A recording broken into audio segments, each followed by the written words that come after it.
Saggy, welcome to September 2025, where we have 2 eclipses coming in. It's going to be a very, very seminal month. It's going to be a pivot month. It's going to be the kind of time you look back on and think, that was when I made those decisions. That was when things changed for me. And hopefully, if you get it right, that was when I took the right path at the right time.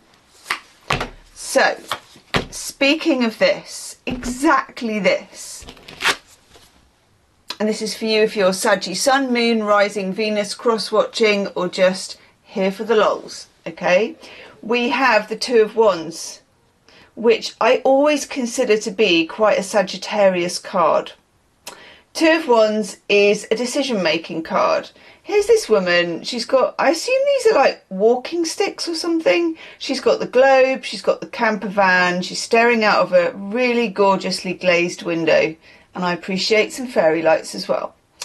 This is very Saggy because looking out of the window, thinking about things that are big, because you're ruled by Jupiter, and needing to expand and get out there and feel things and believe things is a very, very Sagittarius quality.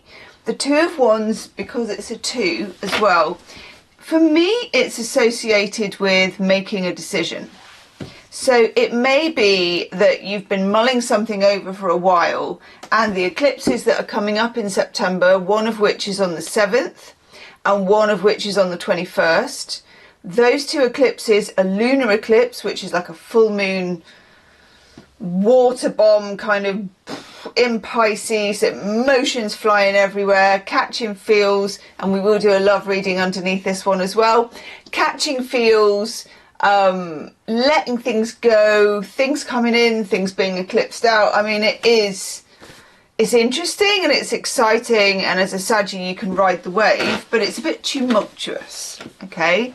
Then on the 21st in Virgo, we've got a new moon solar eclipse, which is where you take all the broken pieces from what happened at the beginning of September and put them together. And I'm not going to say make a plan, because I don't feel like it is making a plan. And also, I don't know if Sagittarius ever benefits from making a plan, but having a dream, having an outlook, starting to look to the corners of the universe, starting to think, some of you even about moving somewhere, relocating, home working, other ways to get your freedom, leaving jobs and starting your own business, or if you're already there with your own business, which a lot of Saggies are, or you're kind of hybrid, where you've got a side hustle.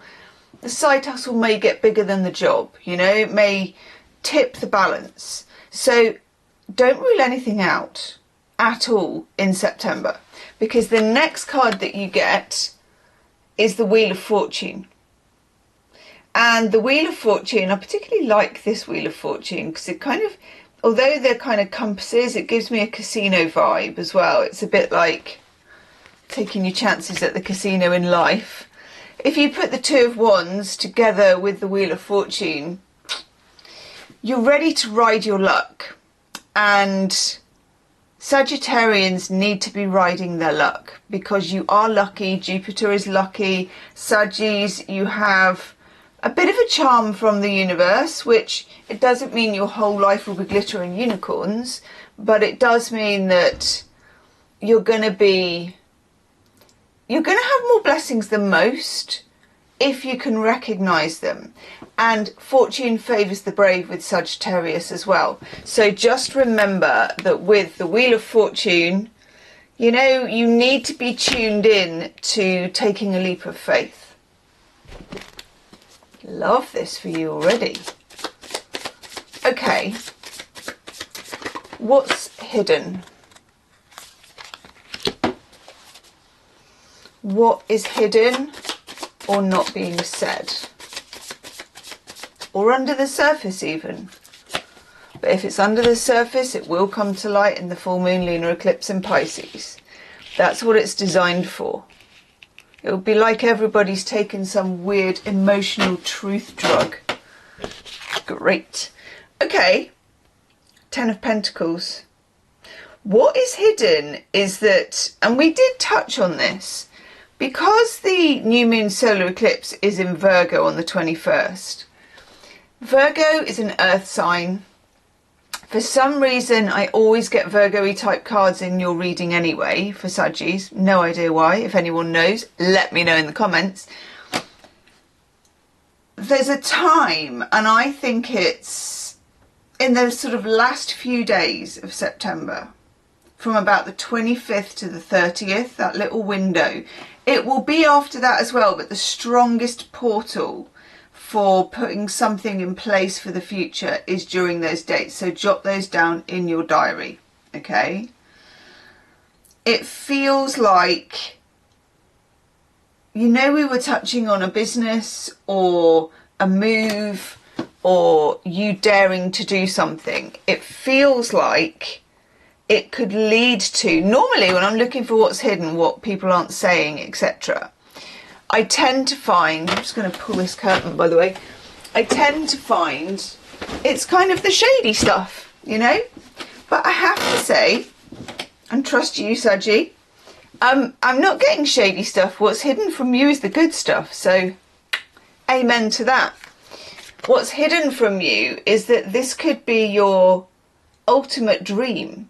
When you get the Ten of Pentacles, it's got Kabbalah symbols, it's got family, it's got generations. It normally has like the old man, the dog, the castle, you know, in the Rider-Waite, with all of the signs and symbols of ancestry, lineage, handed down money, all that kind of stuff. So we have a possibility here for securing your future or doing something that is building towards a lot more than what it seems at first. So have in mind, if you're getting downloads or hints or some kind of message, however you get that message, there's a lot more to it than just I fancy doing this or I fancy doing that. It's important, and it's important to the rest of your life, okay? Then I get this. This is hidden. Hello, King of Wands, chicka chicka, and a woof. Now this may come up in your love reading that I'm going to do in a minute underneath these cards, and I'll show you these cards in a minute too. But this guy, I like this. Someone with energy, someone with poise, someone intriguing. I want to take a couple more cards actually on that. Hello, King of Wands. Quite exciting. King of Wands can come up when you meet someone who's very entertaining. It can be a fling, it can be fire sign love interest, or a confident person love interest. So the thing with Sagittarius is you've got to choose somebody. There's two types really, I think, when I look at my Sagittarius friends. There are, everyone, they've got to keep you interested if you're a Sagittarius, because your brain's like a planet, it's Jupiter. So there are the unusual, fascinating, intellectual ones. And then there are the reliable Ten of Pentacles, more like a King of Pentacles type as well. What we have here is the more exciting type. So it could be good chemistry, could be good brain chemistry with you, good physical chemistry with you, someone you can have fun with, someone who is alive to the possibilities of what it means to date or be a partner to a Sagittarius. And I like it. We get it with the Magician. So for the Magician, we get air signs as well, Gemini, Libra, Aquarius. But also there's something happening with you. This is alchemy. You're causing some alchemy to happen in your life just by being bold, just by saying yes, and just by getting out there and spinning the wheel of fortune and making these decisions that are not quick, but they are spontaneous. It's weird. It's like a combination of facts and data. It's the best thing for Saggies, which you then only act on when you're spontaneously called to. And then we get the Two of Swords, which everybody has had for September, and that is because we are betwixt and between eclipses. So don't expect everything to happen in September. I'm not sure any of it actually will actually happen in September. I'm just choosing you some love cards, by the way. I feel a lot like September sets it up beautifully for you. Okay, let's have a look at your love life, Saggy. Just going to show you these cards as well. Look at that, they're all in a row. That never happens to me. Usually, like, the table isn't focused on, I've got a pair of old knickers or some kind of something awful, you know what I mean. Okay. Scarlet Rose Tarot. Let's do some love stuff. So I'm going to do love reading under here. If it really resonates, there's always an extended love reading. So if you get to the end and you're on fire and you're thinking, tell me more, Gemma, tell me more, the link will be in the description box and I will tell you more. Okay. That one wants to be out straight off. Yes! God, give me an itchy nose. Two of Wands came straight out. Straight out. Two of Wands with the Two of Wands. We don't mind if we do. Love that for you for a start. So, Two of Wands is, again, it's kind of a Saggy card, kind of a fire sign card, but I'm very pleased to see it. It suits you. It has the energy, again, of a decision, but it's not a sort of, it's not an on paper decision. It's not a weighing it up. You know, it's got this much going in its favour. It's got that going, pros and cons list. It's not like that at all. It's more, I can feel that I am standing on a precipice and I am looking out to the horizon, and the looking out to the horizon is always there with the Two of Wands. And that's important because you're not thinking just about one relationship or one aspect of your love life. You're thinking, you're not even thinking, you're feeling kind of two ways of doing it, two paths. It's a bit like sliding doors. Think of September as the pivotal month where you take one path or the other. Some of it you've got control over, and some of it, Wheel of Fortune, you haven't. There's a lot of destiny stuff going on. There's a lot of the universe trying to sort of shift you onto the right path in order for you to fulfill a destiny that maybe has eluded you thus far. Okay, now let's take that card.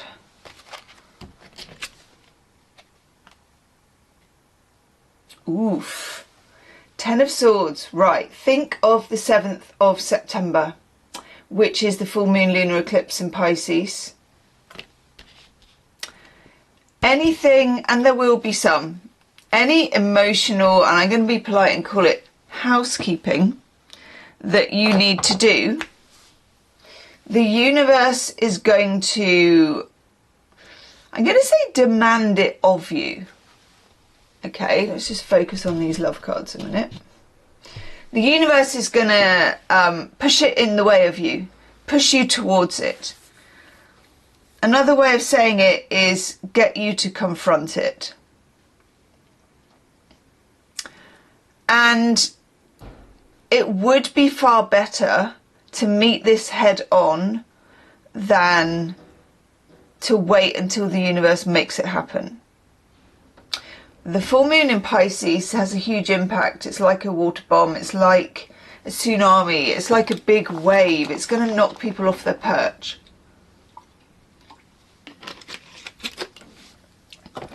And it's not the easiest.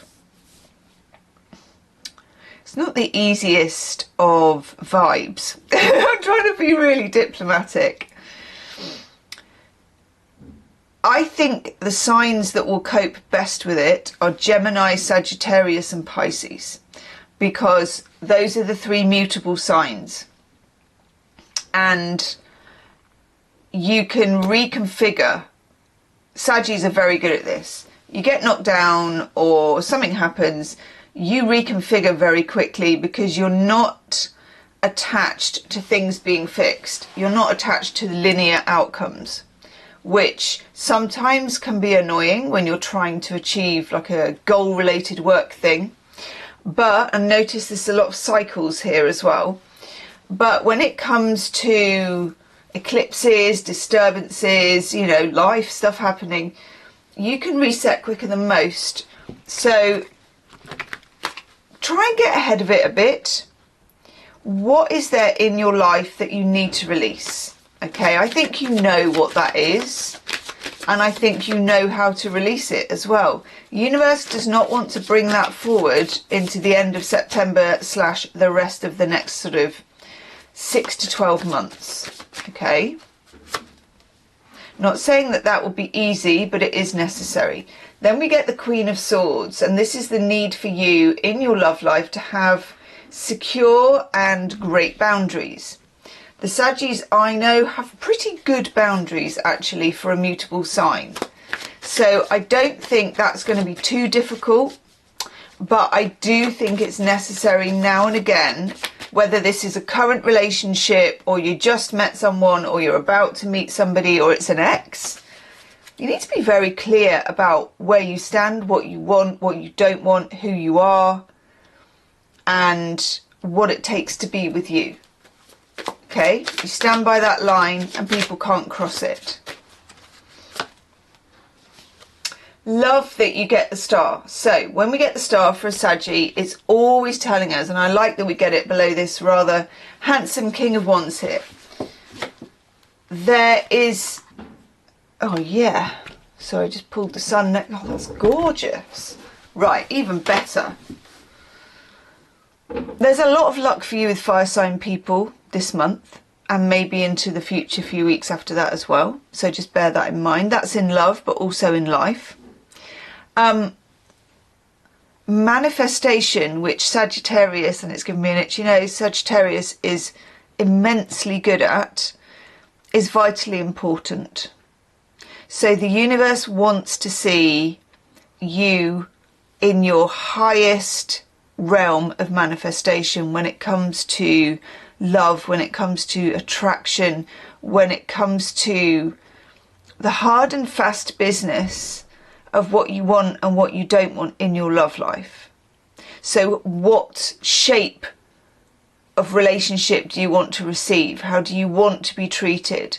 And that is what you manifest. It's almost like putting an order in to the universe. And with the sun as well, oof, I love that. So any manifesting that you do in September around a specific person, around an unspecific person, or an ex or a relationship. Sagittariuses don't normally do too much work around an ex, but it happens now and again. But any work that you need to do, any boundaries that you need to do, any outcomes that you want to cook up, get doing your vision boards. Saggies always have really good manifestation tools. They're probably quite individual to you, so I won't specify because everyone's different.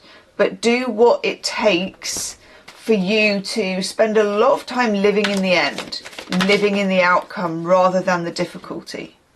And there, as ever, is your King of Pentacles. King of Pentacles comes up, like I said, for Saggy a lot.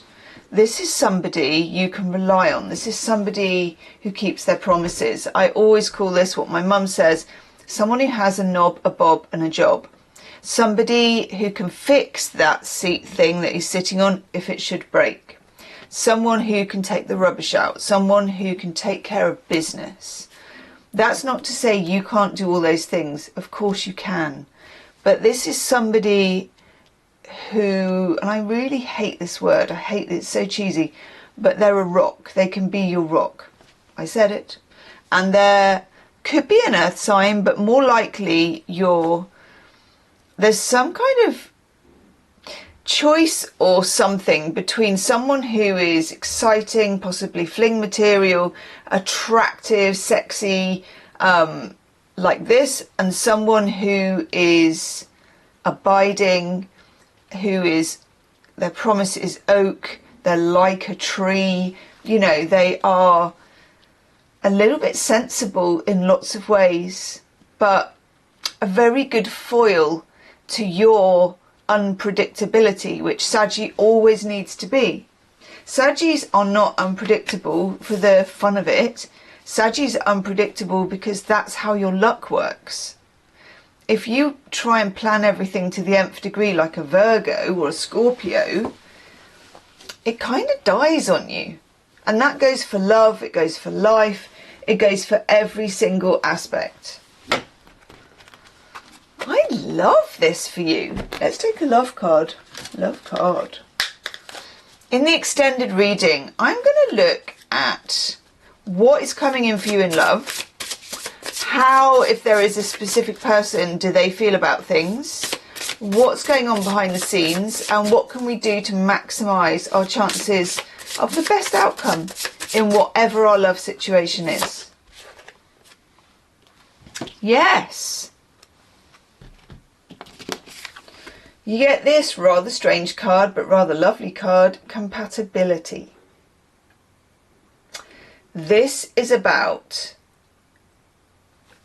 I would say, well, it could be either of them again. I'm leaning towards the King of Pentacles here because compatibility can be a little bit, you know, boring sometimes. We think, oh my God, am I really thinking, am I compatible with this person? But it's like compatible in weirdness, compatible in emotions, values, and it depends, you know, if it's a fling-a-ding and you're on holiday or you're at uni or whatever it is, maybe that doesn't matter as much, you know, it can be fun to go against the grain and experiment with different people. But this is about somebody, there's like an alignment, a soul alignment. And it appears to be trying to find you. So make sure you can be found. I'm going to look into it more in the extended reading, so the link is below in the description box. Whew, I love this reading for you, Saggy, though. Woohoo, Team Sag. And I will see you on the other side. Namaste.